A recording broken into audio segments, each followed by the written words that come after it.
What's going on, gardeners? It's Sunday, April 16th, and it is a beautiful spring day here on the southeastern coast of North Carolina. And on today's video, I'm going to address a question that many of you have asked over the years, and that is, how do I get my dog to stop digging up my garden after I apply fertilizers? And I think I may be able to help. If you're new to the channel, please subscribe and hit the bell to receive new video notifications, and check out our Amazon store and Spreadshop links in the video description for everything I use in my garden and awesome custom designed apparel and other gear. Your support is greatly appreciated. In my videos where I discuss how to fertilize various things in your garden and around your yard, I always feature a lot of organic fertilizers. Some of my favorite are bone meal and fish fertilizer. I also like occasionally using crab shell meal, and I always use a ton of organic all-purpose fertilizers that are all derived from animal parts. And many of you with dogs have said that you haven't been able to use these organic animal-based fertilizers around your garden because your dogs will think it's food and they'll come and they'll scratch up the plants, they'll dig up the plants. Some of them will even eat the fertilizers, which can have catastrophic effects on their health. Animals cannot eat these fertilizers. It could actually be fatal. So many of you have asked me, how did I get my dog Dale to not do any of these things? Why is he not attracted to the fertilizers? What did I do? For those of you that follow my channel, you know that Dale is just as much a part of this channel and a part of this family and garden as I am. However, when we first rescued Dale a little over 3 years ago, he was very food insecure and very underweight. He was only about a year old, and he had never had regular meals in his entire life. And as a result, when I would place fertilizer around the yard, plus he's also a hound with a very driven nose, he would go around and dig and try to figure out exactly what was going on. But through some behavioral changes and working with him over the years, I was able to correct this, and he does not do this at all anymore. And I would like to share with you why I think this is the case. So while it's possible that this may not work in 100% of the cases, I do think it will work in the overwhelming majority of cases. And it's really as easy as two. There's really only two things I've done, and it's done the trick. The first thing I did is so simple and so obvious that some people may not even think about it as a solution. When I say that Dale is just as much a member of the family and part of the garden as I am, I really mean it. What I started doing was exposing Dale to every single little thing that I did around the garden. He's always at my side no matter what I'm doing, and that includes planting trees, planting vegetables, and applying fertilizer. You have to look at this type of thing from a dog's perspective. If you keep your dogs inside a lot and you don't expose them outdoors, and then you put down a whole bunch of fertilizer all over the yard, they're going to come outside and they're going to be excited by all the crazy new smells that are all around the yard. They're not going to recognize the scents, and they're going to flock to them and try to figure out what it is. They may think an animal died in the yard because, well, they are made out of dead animals. They also may think that there's food scattered about the yard because a lot of the same ingredients that are in fertilizers are also put in dog food.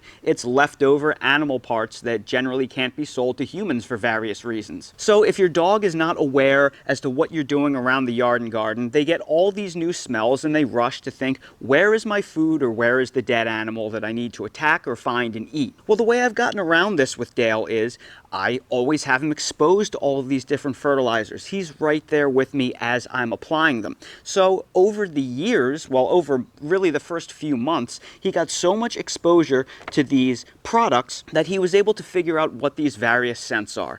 Dogs are really smart. Their noses are super sharp, thousands of times sharper than human noses. So they can draw associations to these different scents. And because Dale is so exposed to these scents, he knows that these are not his food sources. So he can differentiate between the smell of these fertilizers that he's very used to and also what is his food. So if your dog is confusing their food with your fertilizers, probably you aren't spending enough time with your dog outside, exposing them to these various fertilizers and doing these various outdoor activities with them.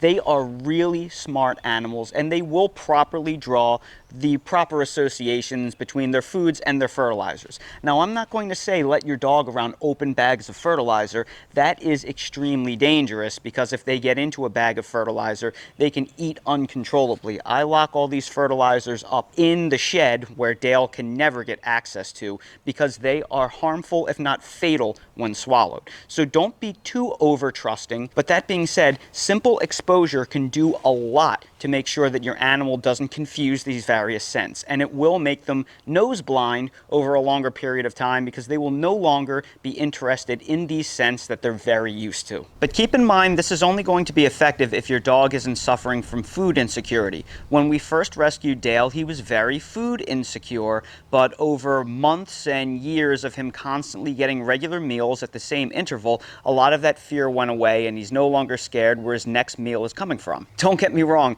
Dale is still obsessed with food and he runs faster than lightning when he hears food hitting his bowl. But that being said, it is a lot easier to cure dogs of this problem if they are not food insecure. And that brings me to my next point. My second point is a deficiency in probiotics. The overwhelming majority of dogs out there are given the bulk, if not all of their food from dried kibble. And dried kibble is biologically dead. It's been incinerated at extremely high temperatures to sterilize it so it can be shelf stable for years. And as a result, there is next to no probiotic content in kibble food. For that reason, many dogs out there are deficient in probiotics and have a lack of positive gut flora. Heck, I can say the same thing about most humans out there because of all the grain-based processed foods that we eat, which are bad for our guts. There are some easy ways to tell that your dogs have a deficiency in probiotics. Probiotics come from dirt, so if you ever see your dog licking dirt, eating grass,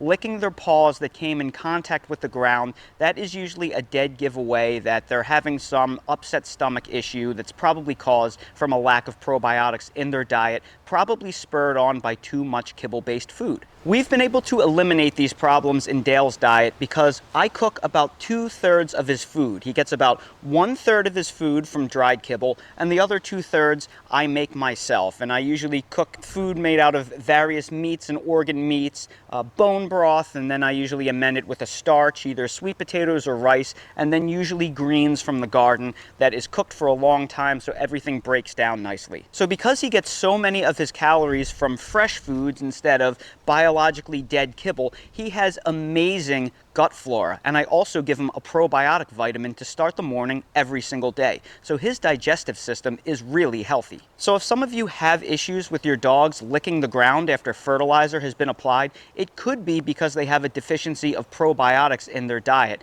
And this could be another reason why Dale doesn't do this sort of thing anymore. His stomach is so healthy. Now, this is not going to be some type of video that is going to encourage you to cook all of your own dog's food. You can't just take a dog off of dry food that they're accustomed to and know how to digest because their gut flora may not be able to digest new things. And also, it can be very dangerous to cook your dog's food if you don't know how to do it. There are a lot of foods out there that are very healthy for humans, like shallots and onions and garlic and grapes and raisins and things like that, that are incredibly toxic to dogs and could kill them. So you have to know what not to cook for them. And you also need to know how to cook for the dogs. When we first got Dale, we started cooking his own food immediately after we did a lot of research, but we were still giving him cuts of meat that were too fatty. And over time, he actually wound up having to go to the trauma center because he got pancreatitis. We were giving him too much fat. So we had to scale back. We learned our lesson, and now we understand much better how to cook for Dale. And it's been almost 3 years since that incident, and he has been perfect since.